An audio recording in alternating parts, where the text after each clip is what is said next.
చేస్తున్నారా ఏంటి ఎక్కడ నమస్కారం చేస్తున్నావు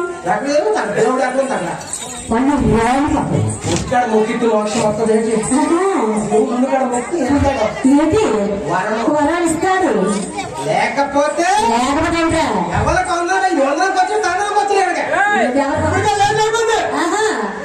కొత్తూరు అంటే కొత్తూరు గ్రామం అంటే చాలా పెద్ద పెద్ద రంగస్థల కళాకారులు ఉన్నటువంటి గ్రామం. అర్థమైందా? అయిందయ్యా. అన్ని రకాలు కళలు ఉన్నాయి. కళాకారులు లేక మనం తెప్పించలేదు.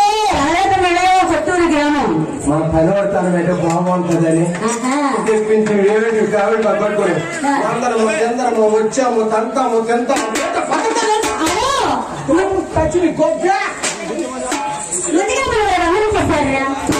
ముందుగా మన భర్త మాత్రం ప్రార్థించారు. ఈ తాతను ప్రార్థించలేదు. మా తాతయ్య మా గురువు. తాత గురువు పుట్టిన కాదు నాకు పుట్టిన కానిచ్చి పెట్టుకుండు నన్ను పక్కనే పక్క నుంచి చెప్పాడు. పక్క నుంచి చెప్పాడు. ఏమని? ఓరి మరువుడు ఏ ఊరు వెళ్ళినా ఏ పట్టం వెళ్ళినా ఏ పల్లె వెళ్ళినా ఏ వలస వెళ్ళినా మరువుతురా ఆ తల్లిని. ఏ తల్లిరా? ఆ తల్లి. ఆ తల్లి అంటే ఏ తల్లి? లోకమాత జగత్సరణి శక్తిదారిని. ఆ తల్లి అంటే నాకు తెలుసు. ఏ తల్లి? నాకు తెలుసురా. దుర్గమ్మ తల్లి కాదు. ఎల్లమ్మ అస్సలు కాదు. ఎల్లమ్మ కాదు. పాలమ్మ మరిడమ్మ లోకమ్మ పాలమ్మ. ఏ తల్లి? కాదు కాదు కాదంటే ఏ తల్లి?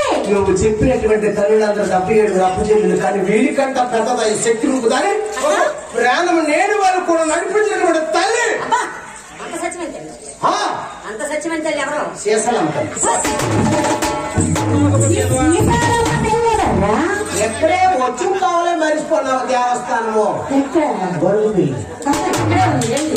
ఆంజనేయ స్వామి అక్కడే కథ పట్టుకొని కాస్తాడు. ఎప్పుడైనా పాటలు వెళ్ళిపోతే వెళ్ళాడా వెళ్తే మాత్రం కూడా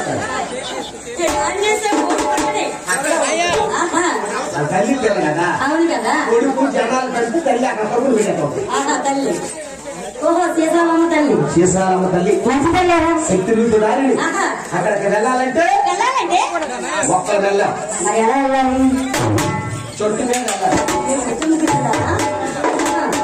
ఇద్దరు ముగ్గురు అంటే గౌరవం. అంత గౌరవం ఉంటుందా? సత్యమైన తల్లి తల్లి మనుషులు చూసినట్టు మనకు వరమిస్తారు. అంత సత్యం అంత తల్లి.